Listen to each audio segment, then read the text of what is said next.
Salut à toutes et à tous, je suis Jérémy et je suis super content de vous retrouver sur ce nouvel épisode de Parlons peu, parlons Rust. Comme vous avez pu le constater, je suis un pro des effets spéciaux et je vous fais croire qu'il s'agit d'une nouvelle journée en changeant de pull. Comme premier, on va voir aujourd'hui ce que sont la pile et le tas. Ce sont deux concepts fondamentaux qui vont vous permettre de bien comprendre ce qui se passe au niveau d'un ordinateur quand on appelle des fonctions, quand on déclare des variables et quand on utilise des références ou des pointeurs. Si vous n'avez pas encore vu la vidéo précédente, allez la voir, ça va être assez important pour les concepts qu'on voit aujourd'hui. Si vous l'avez déjà vu ou si vous avez déjà une idée de la théorie, attachez vos ceintures, on est parti. La première chose qu'on va voir, c'est la stack. La stack, c'est une pile. Et avec une pile, je peux faire deux choses. Un push, qui va rajouter un élément au-dessus, et un pop, qui va retirer le dernier élément. Mais vous voyez bien que je ne peux pas retirer un élément arbitraire dans la pile, sinon elle tombe.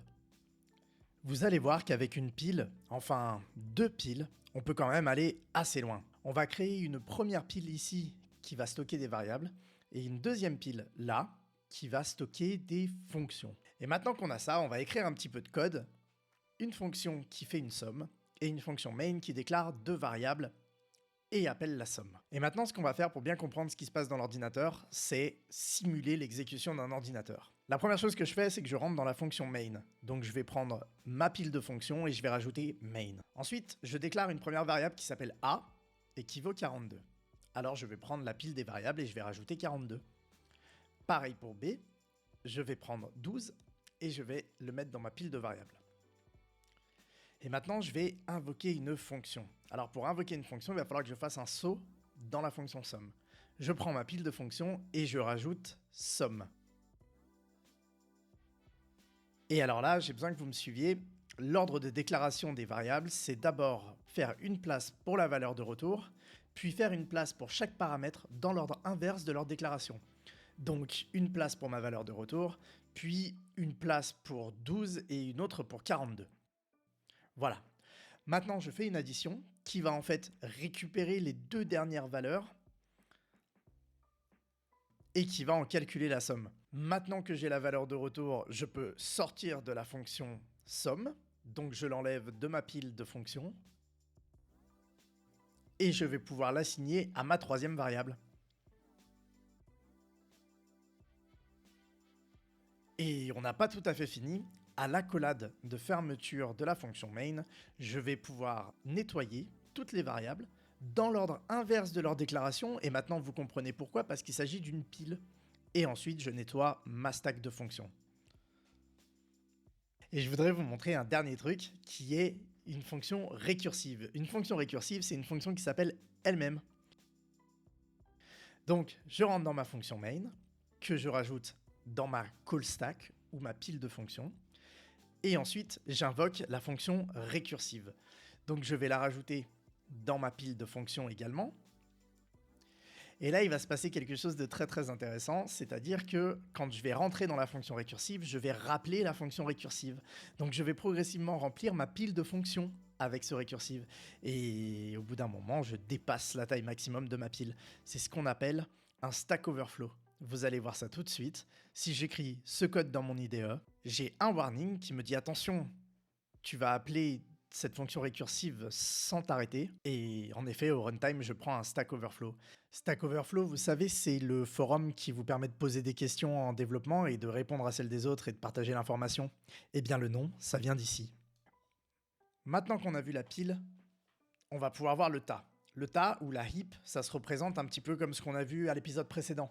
On va se créer un espace d'adresse qu'on va numéroter de 00 à 11 au niveau des lignes et aussi au niveau des colonnes. On a 4 bits, ça fait 16 adresses. Pour pouvoir utiliser cet espace d'adresse, on a deux fonctions qui sont fournies par le système d'exploitation. On a malloc qui prend une taille, ici on va dire que c'est un nombre de cases, et qui renvoie une adresse disponible sur laquelle on a la place qu'on a demandé. Et on a free qui va nous permettre de nettoyer une allocation qu'on a demandée à une certaine adresse.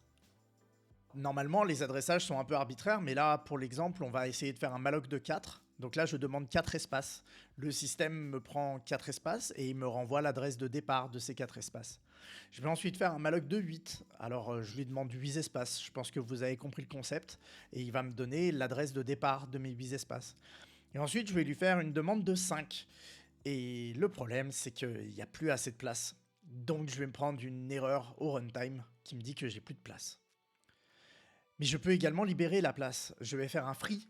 Et vous voyez, quand je fais un free, c'est arbitraire. Je peux free n'importe quelle allocation que j'ai déjà effectuée. J'ai pas besoin de respecter l'ordre de déclaration des mallocs. Donc je fais un free de 0000 qui vient me nettoyer la place. Et ensuite, je fais un free de 0100 qui me nettoie la place. Et si j'essaye de refaire un free de 0000, bah là je vais avoir un problème. J'ai pas le droit de free une adresse que j'ai déjà free. Et si j'essaye d'accéder à un espace mémoire qui a déjà été free, ça s'appelle un use after free. Et ça, j'ai pas le droit non plus. Et ça, c'est un peu le nerf de la guerre, si vous voulez. Parce que la grosse difficulté, c'est de savoir à quel moment est-ce que je peux libérer de la ressource mémoire. Parce que j'ai pas le droit de le faire deux fois. Et en plus, il faut que je m'assure que si je libère un espace mémoire, il y a vraiment plus personne qui en avait besoin. Ça a l'air relativement simple, mais regardez, là j'alloue un truc quelque part, et je crée une référence, et puis j'en crée une deuxième. Mais quand je supprime la première référence, est-ce que je peux supprimer un truc ? On vient de mettre le doigt sur un concept fondamental et d'une manière générale, les langages essayent de résoudre ça de deux manières différentes. On a d'un côté les langages dits managés qui utilisent par exemple quelque chose qui s'appelle le garbage collector. L'idée c'est de traverser régulièrement la liste des allocations mémoire qu'on aura faites et de vérifier si quelqu'un l'utilise toujours pour savoir si on peut nettoyer la mémoire ou pas. Et ça, forcément, ça a un coût. Le temps que je vais passer à nettoyer ma mémoire, ce n'est pas du temps disponible pour faire avancer mon programme. Et de l'autre côté, on a les langages non managés. On laisse le développeur s'occuper des mallocs et des free. Alors, au niveau performance, c'est sans doute le plus rapide, mais le problème, c'est que c'est pas simple de gérer toute sa liste de malloc et de free. Et dans des situations complexes, par exemple lorsqu'on a plusieurs threads ou des exécutions asynchrones, c'est très difficile de garder en tête la liste des allocations et de s'assurer que toutes les ressources seront libérées au bon moment et une seule fois. Maintenant qu'on a compris les enjeux autour de la performance et de la gestion de la mémoire, on va voir ce que Rust propose comme API pour essayer de résoudre ce problème.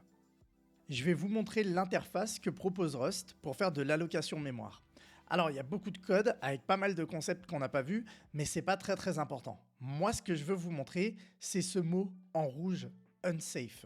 Unsafe, c'est un mot-clé qu'on va utiliser pour expliquer que les enjeux d'une interface ne peuvent pas être couverts complètement par le compilateur. C'est-à-dire que pour le malloc et pour le free, l'ordinateur n'est pas en mesure de savoir qu'à tout moment, toutes les conditions dont je vous ai parlé avant, qu'on appelle aussi des invariantes, seront respectées. Alors, dans le doute, on met unsafe et on explique pourquoi unsafe. Unsafe parce qu'il va falloir faire super attention quand on alloue et quand on désalloue. Du coup, ce qu'on fait, c'est qu'on crée une interface et qu'on la marque en unsafe. Et dedans, on crée une fonction pour le malloc et une fonction pour le free qui sont marquées en unsafe également. Et là, vous allez voir, avec ce code, j'essaye d'allouer et de désallouer de la mémoire. Et malheureusement, ou plutôt heureusement, ça ne compile pas. Et vous voyez, le message d'erreur nous dit « Attention, cette fonction est unsafe, il y a des invariantes à respecter et il va falloir que tu les lises et que tu sois sûr que tu les respectes. » Quand j'écris unsafe au moment où j'invoque ma fonction, j'explique au compilateur que j'ai bien compris les invariantes à maintenir et que je dispose de suffisamment de contexte au moment où j'écris ce code pour lui dire « Oui, ne t'inquiète pas, j'ai bien fait attention, ce code-là est valide et j'ai le droit à ce moment-là d'appeler cette fonction. » Et ça, c'est assez révolutionnaire en soi quand on y pense, parce que Rust, c'est un langage qui est safe par défaut et où lorsqu'on veut avoir un contrôle très précis, on va pouvoir déclarer certains blocs de code en unsafe. Et si mes collègues, par exemple, voient unsafe dans du code que j'ai écrit, ils vont pouvoir se poser la question de la nécessité du unsafe à cet endroit-là.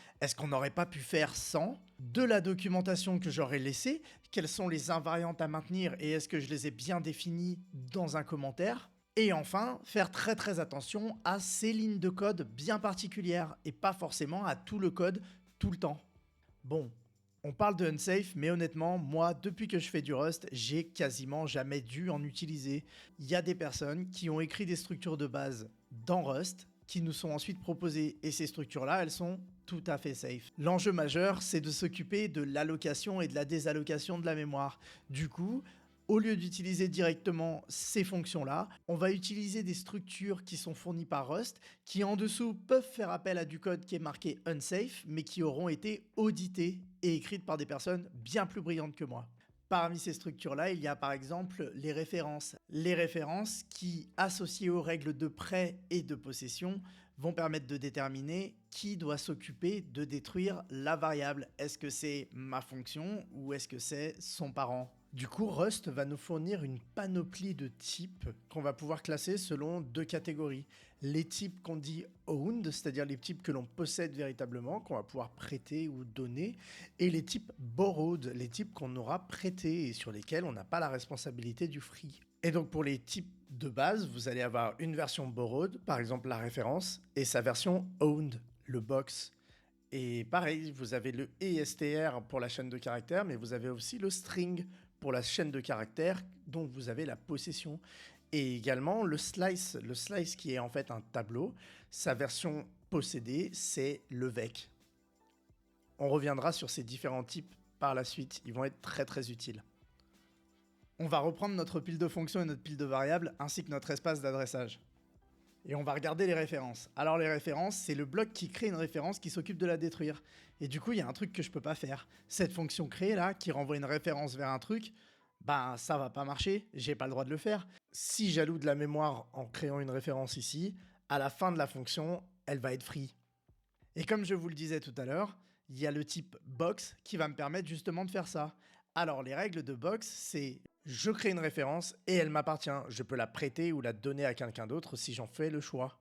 Du coup, si j'écris ce code, avec une fonction créée, une fonction prête et une fonction done, voici ce qui se passe.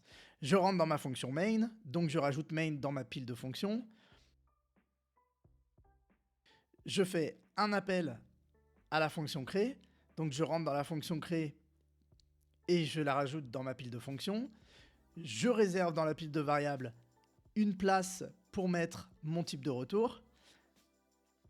Et maintenant, je fais un malloc, entre guillemets, d'un truc. Et maintenant, ce truc que j'ai créé, vu que je l'ai créé via un box, il m'appartient. Je décide donc de le donner à la personne qui m'a appelé. Donc là, je supprime mon 0000 et je le donne à la fonction main qui va le pousser dans sa pile de variables. Maintenant, je fais un prêt. Alors le prêt, là, il fait pas grand-chose en l'occurrence, mais il alloue une référence vers son paramètre et ensuite il la détruit parce qu'il fait rien d'autre.